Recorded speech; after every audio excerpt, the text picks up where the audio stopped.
Hello everyone, this is Nilufi Neha Khan and welcome to our YouTube channel Shikshalata. आज हम बात करेंगे डीएसएसबी की न्यू रिक्रूटमेंट के बारे में, जो कि आपकी परमानेंट टीचर्स रिक्रूटमेंट है। यहाँ आपकी दो डिपार्टमेंट की तरफ से रिक्रूटमेंट आई है, एक आई है डीओई की तरफ से और एक आई है आपकी एनडीएमसी की तरफ से। बात करें नंबर ऑफ वैकेंसीज की, रजिस्ट्रेशन कब से कब तक है, सारी चीज़ें डिटेल में बात करेंगे। एलिजिबिलिटी क्राइटेरिया, एज क्राइटेरिया, सारी चीज़ें डिटेल में बात करेंगे और कोशिश करेंगे कि आपके सारे डाउट क्लियर कर सकें। और जो फाइनली बच्चे इंतज़ार कर रहे थे इन रिक्रूटमेंट का, तो उनके लिए खुशखबरी है।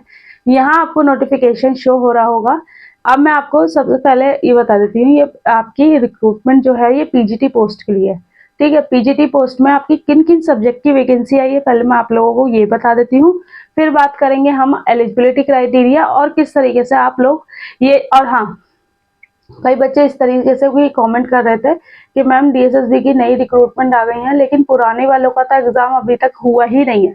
तो एक चीज याद रखिएगा, हो सकता है कि आपका पुरानी जो वैकेंसीज हैं और ये जो नई वैकेंसीज हैं, हो सकता है कि इनका साथ में ही आपका एग्जाम देखने को मिल जाए। ठीक है, तो जो नए कैंडिडेट अब इस वैकेंसी को फिल करेंगे वो ये चीज याद रखिएगा कि सिर्फ 2-3 महीने ही आपको आपकी प्रिपरेशन के लिए मिलेंगे, तो इसी टाइम को यूटिलाइज करना शुरू कर दीजिए।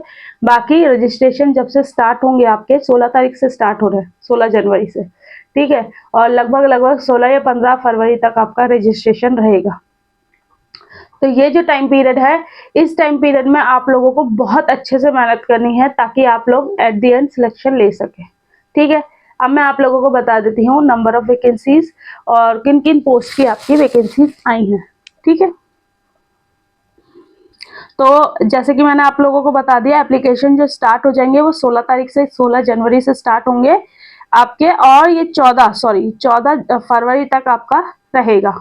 ठीक है, बात करें ये पोस्ट ग्रेजुएट टीचर की वैकेंसीज हैं, जैसे कि मैंने आप लोगों को पहले ही बता दिया, दो डिपार्टमेंट की तरफ से कंबाइंड एग्जामिनेशन होगा। वन यानी कि आप चाहे डीओई में टीचर बनना चाहते हो या एनडीएमसी में, ठीक है, आपको एग्जाम एक ही देना पड़ेगा।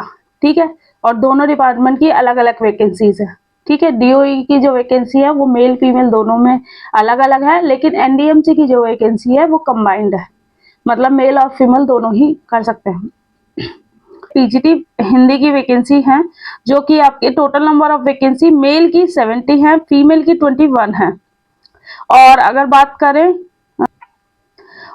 बात करें एनडीएमसी में, तो एनडीएमसी में अभी इन्होंने जो रिक्वेजिशन की डिटेल है वो दी नहीं है। ठीक है, जिन जिन की डिटेल आ जाएगी वो आपको बता देंगे उनकी कितनी वैकेंसीज आपको मिलेंगी देखने को। लगभग आप इस चीज को ध्यान में रखिए कि जो 70 और ये जो 21 वैकेंसी है, इनमें आपकी वैकेंसी बढ़ेंगी ही। ठीक है, तो अपना तैयारी करते रहिए। फिर इसके बाद डीओई की वैकेंसी मैथ्स की है 21 मेल की, और पीजीटी फीमेल की 10 है। और वही यहाँ पर भी रिक्वेजिशन की डिटेल एनडीएमसी की अभी तक नहीं आई है। ठीक है, तो ये चीज याद रखिएगा। फिर पीजीटी फिजिक्स की 3 है, पीजीटी फिजिक्स फीमेल की 2 है। फिर आपकी पीजीटी केमिस्ट्री की 4 है, पीजीटी मेल की पहला मेल आएगा, दूसरा फीमेल में। ठीक है, और पीजीटी केमिस्ट्री फीमेल की 3 वैकेंसीज हैं। और वही पीजीटी बायोलॉजी की 1 पीजीटी मेल की, और पीजीटी बायोलॉजी फीमेल की 12 है। पीजीटी इकोनॉमिक्स की आपकी 60 वैकेंसीज है मेल की, और पीजीटी इकोनॉमिक्स फीमेल की 22 है। पीजीटी कॉमर्स की 32 और मेल की, और आपकी फीमेल की 5 है। एज कंपैरिजन टू मेल और फीमेल, आपकी मेल में अच्छी खासी वैकेंसीज है।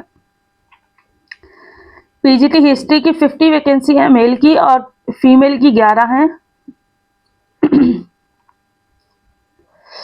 और आपकी पीजीटी ज्योग्राफी की 21 है मेल की, और 1 है आपकी फीमेल की। पीजीटी पॉलिटिकल साइंस की 59 वैकेंसीज हैं मेल की, और पॉलिटिकल साइंस फीमेल की 19 है।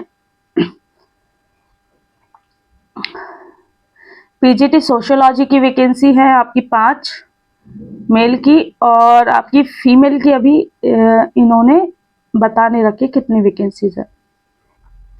तो टोटल वैकेंसी की अगर बात करें तो 32 वैकेंसीज आपकी टोटल है, ठीक है, जिसमें कि मेल और फीमेल की अलग अलग है। और ये याद रखिए इसमें एनडीएमसी की डिटेल नहीं दे रखी कि कितनी वैकेंसीज इनकी हैं। तो हो सकता है आपको अच्छी खासी रिक्रूटमेंट आने वाले टाइम में, जब आपका सिलेक्शन का टाइम रहेगा, इसमें बढ़ेंगी, क्योंकि एनडीएमसी की इन्होंने डिटेल नहीं दे रखी, ठीक है। तो इस चीज को ध्यान में रखिएगा।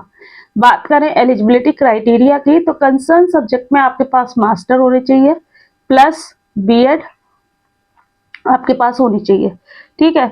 एक बार मैं ये और चेक कर लेती हूँ कि यहाँ विदाउट बीएड वाले एलिजिबल है या नहीं।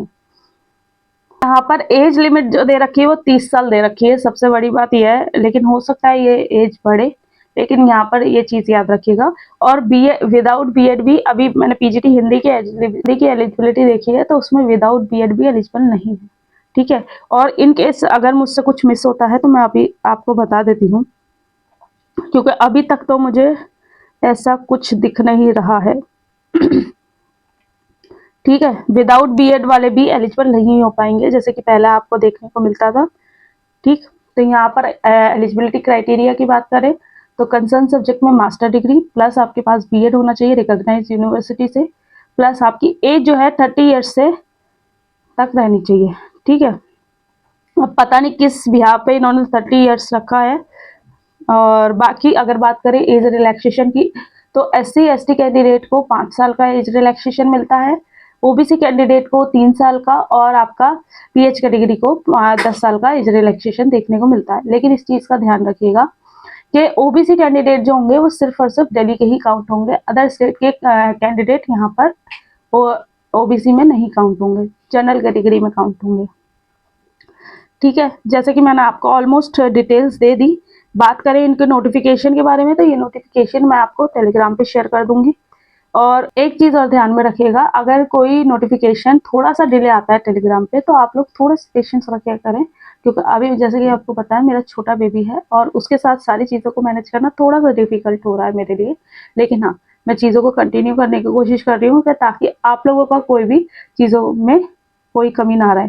बाकी अगर बात करें पॉलिटिकल साइंस, हिस्ट्री, इन सब से रिलेटेड आपके नोट्स के बारे में, तो नोट्स से रिलेटेड आप ये एक नंबर शो हो रहा होगा, इस पर इंक्वायरी करके पूछ सकते हैं। बाकी कोई भी दिक्कत, कोई भी परेशानी होती है तो कमेंट बॉक्स में कमेंट करना, मैं कोशिश करूंगी किसी ना किसी माध्यम से आपकी क्वेरीज को फुलफिल करने की।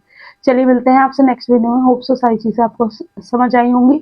और हाँ, जो आपकी सीरीज है वो शुरू करने की कोशिश करूंगी, लेकिन हाँ ये याद रखिएगा अभी सिर्फ और सिर्फ 1-1.5 महीने का मेरा बेटा, जिसकी वजह से थोड़ा सा चीज़ों को मैनेज करना बहुत डिफिकल्ट हो रहा है, बट बहुत जल्दी आपको सारी चीज़ें देखने को दोबारा मिलेंगी। चलिए मिलते हैं आपसे नेक्स्ट वीडियो में। Thank you for watching.